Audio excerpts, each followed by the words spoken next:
Sir Ibi, na-monitor, alam namin na-monitor mo yung nangyaring sesyon ng Senado kahapon o kagabi. At syempre, may mga panukala dito si Senator Bato na dapat i-dismiss na. Pero sa halip na i-dismiss, may bago silang napagkasunduan, itong ang i-remand, no? Ibalik sa Kamara itong articles of impeachment dahil sa ilang mga depektibo nga doon sa impeachment complaint. Ano ba ang masasabi mo dito, Sir Ibi? Well, unang-una, no, let's just be blunt about it, no. It was just a polite excuse, no, of stopping dead the impeachment even before it started. It was a compromise between two opposing camps, and as we speak, the two aisles of the political divide, no, being the Marcos and the Duterte side, leaving in between the yellow and pink together with Martin Romualdez's minions in the Senate. We've seen how it was in the voting of that return. No, the polite word was return, but it was remand. The legal term was supposedly used, pero iniba nila at ginawa nilang return. Binalik, no? So it was just a polite way of saying na it's dead on the water sa 19th Congress, and then the 19th Congress is now kicking down the road, no? Kicking the can down the road, no?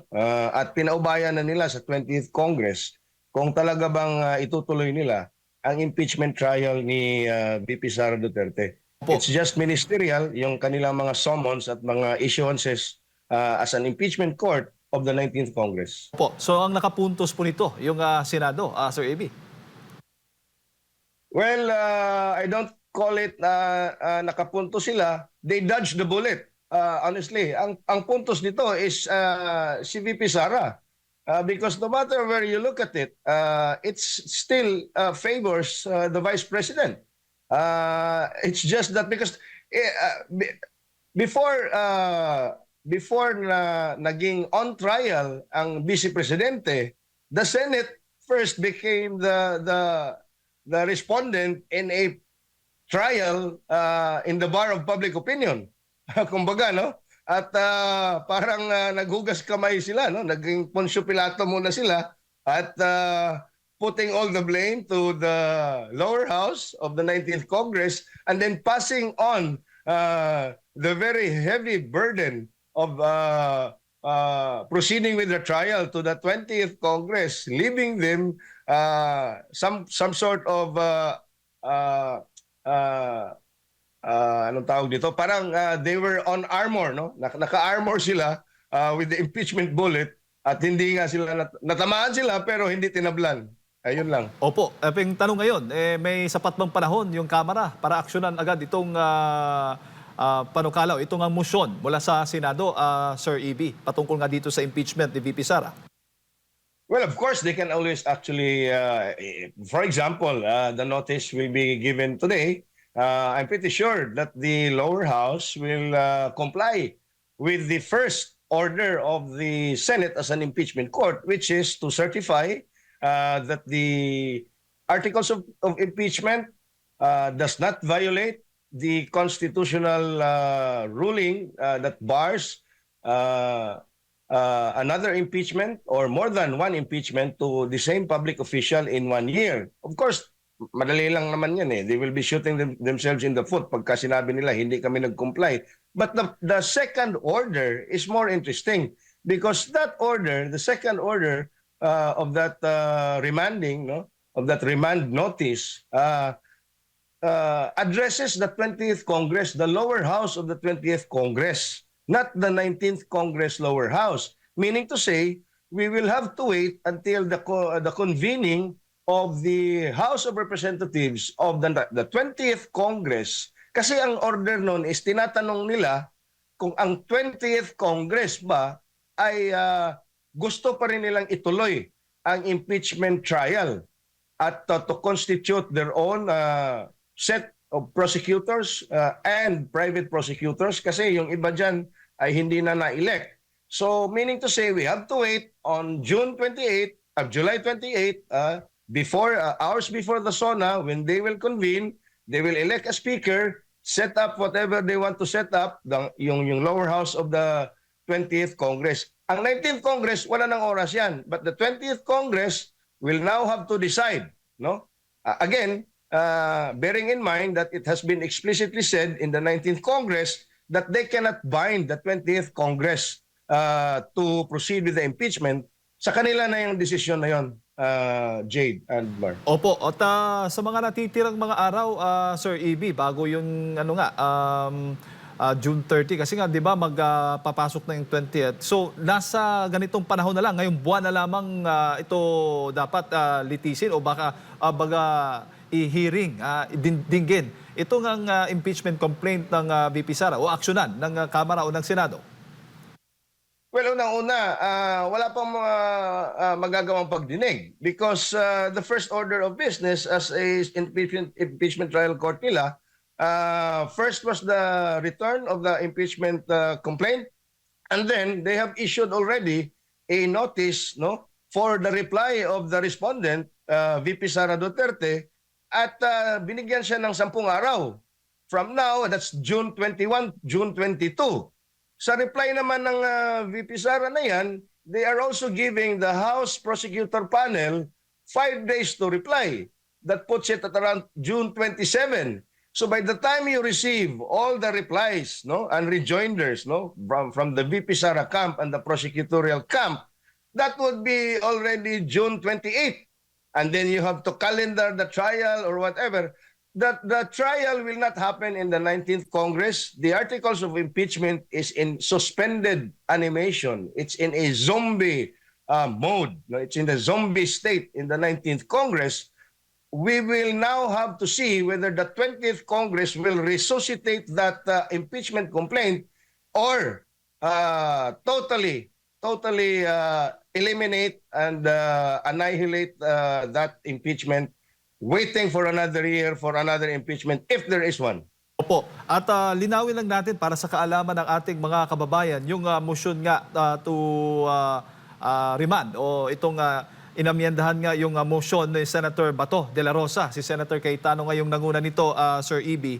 At yung particular na binanggit niya doon sa kanyang kung bakit nais nilang ibalik sa Kamara yung bola o itong ang mga articles of impeachment, ay na unang-una, the House of Representatives certified to the non-violation of Article 11, Section 3, Paragraph 5 of the Constitution, which provides that no impeachment proceeding shall be initiated against the same official more than once within a period of 1 year, including the circumstances on the filing of the first 3 impeachment complaints. At yung pangalawa, ang House of Representatives of the 20th Congress communicate to the Senate that it is willing and ready to pursue the impeachment complaint against the Vice President. Itong 1-year ban na more than 1 year, Sir EB, na issue nga na yung complaint ay ipinataw pa rin, ay ipinasa pa rin sa isang o same person. Ito yung issue ngayon na pinagdedebatihan nga dyan sa Senado.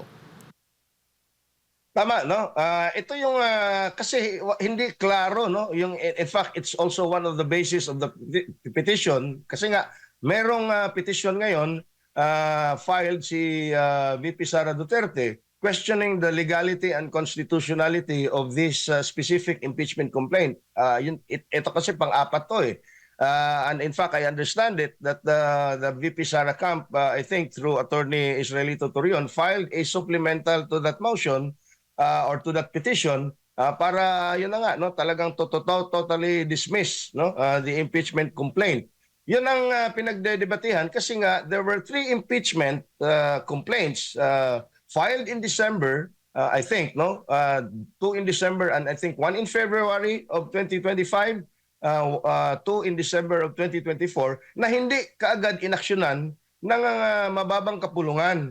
At yun ang kini-question dito, saan ba mag-uumpisa yung 1 taon na pag-prohibit sa House, lower house, to file another complaint?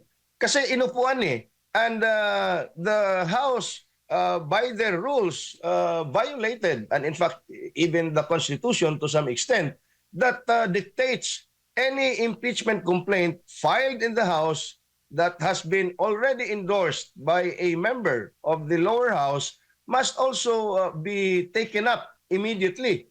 And it seems to me that what happened was inupuan ng House Secretary General yung dalawa, in fact tatlong complaint.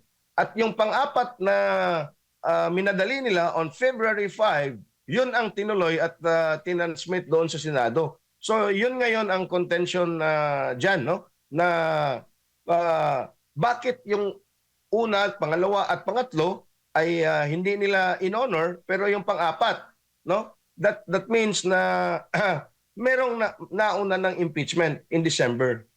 Opo. Sir EB, si Partner Adman, para po sa mga karagdagang katanungan po sa inyo. Sir EB, kayo rin Hi, po Admar. ba ay nagtataka kung bakit Somon ang pangalawang Pangulo pero kinwestiyon pa nila yung impeachment case sa camera at in fact ibinalik pa? Yun na nga, Admar, no? They are just trying, anong ginagawa nila? Parang to save their own skin, no? Kasi nga, ang mangyayari dyan, they are now convened as an impeachment trial court, no? Na gustong-gusto at hinihingi ng kabilang kampo. Pero na ano naman yung gusto nila na hindi muna matakal yung mismong trial, no trial action will be done.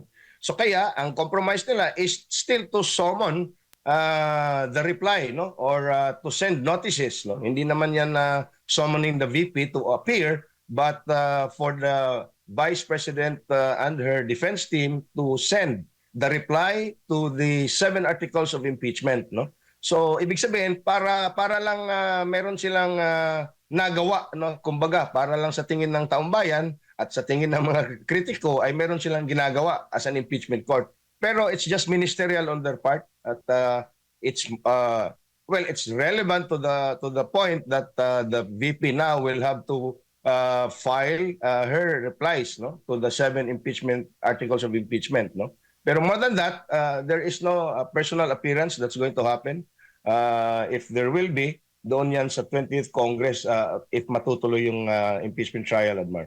So hindi na rin na maaaring kasi ngayon sana yung kumbaga araw kung saan babasahin yung articles of impeachment at inaantay na rin yung magiging reply nito or tugon ng 19th Congress sa hanay po ng Kamara. Pero yung pangalawa kasi is magpapaalam pa doon sa 20, yung 20th Congress, sila po ay uupo after na nitong Congress. Tama, no?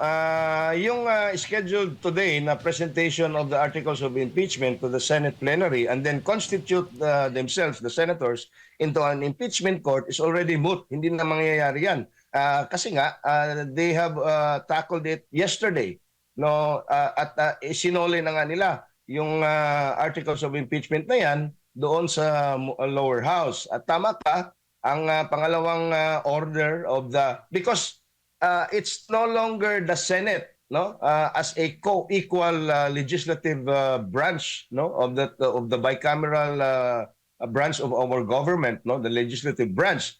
It is now the Senate acting as an impeachment court, ordering the prosecution being the lower house, no, to comply with the first of or two orders, no. First being yun na nga yung constitutional ban on the same person na isang impeachment lang, at pangalawa yun na ang 20th Congress. Ibig sabihin yung order na yan, ang second part niyan, yung kalahati ng order na yan, aantayin pa natin sa 20th Congress. So therefore, walang mangyayaring trial action within the life of the 19th Congress, which will end on noon of June 30.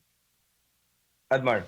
Opo, kasi halimbawa, kung makapagpaliwanag naman doon sa unang hiling ng Senado, ang Kamara na isi-certify nila. Yun lang naman yung doon sa unang hiling is isi-certify nila. Pero yung pangalawang hiling, ang makakasagot nun, hindi naman yung kasalukuyang set of congressman, kundi yung 20th Congress na. So, possible na talagang lalagpas na sa ating magiging mahaba. Pero nakikita mo ba advantage ito sa panig ng pangalawang pangulo na ipabatid doon? Kasi hindi pa malaman natin kung ano ba yung magiging galaw ng 20th Congress sa set po ng congressman, kung sila ba ay gagayahin ang 19th Congress dahil maaaring mapahaba pa ang magiging takbo o proseso nitong impeachment, EB. Tama, no? Again, sa tingin natin, ito ay bentahe sa kampo ni VP Sara Duterte kasi nga, tama ka, no? Itatawid, no, ng 19th Congress itong impeachment trial na to sa 20th Congress. I'm pretty sure yung 20th Congress, they have still about 85, 86, 88% daw have been re-elected back into office, no? Sa lahat ng pumirma doon sa 240, no? Sa Cebu nga lang, 8 out of 9 na pumirma ay have been re-elected, no? Although si Duke Frasco ay umatras na sa kanyang suporta kay Martin Romualdez, but assuming that they will have still the numbers to transmit the same and continue and force the Senate, no? Kumbaga, quote unquote, to proceed with the trial. Marami din yung constitutional questions eh. Halimbawa, yung the 20th Congress cannot be bound by the 19th Congress. The 20th Congress has a life of its own, and everything that has been tackled in the 19th Congress will now be put aside and archived. But the remanded articles of impeachment that will be tackled by the 20th Congress actually came from the 19th Congress, and some of those signatories have already lost, no, or not re-elected into office.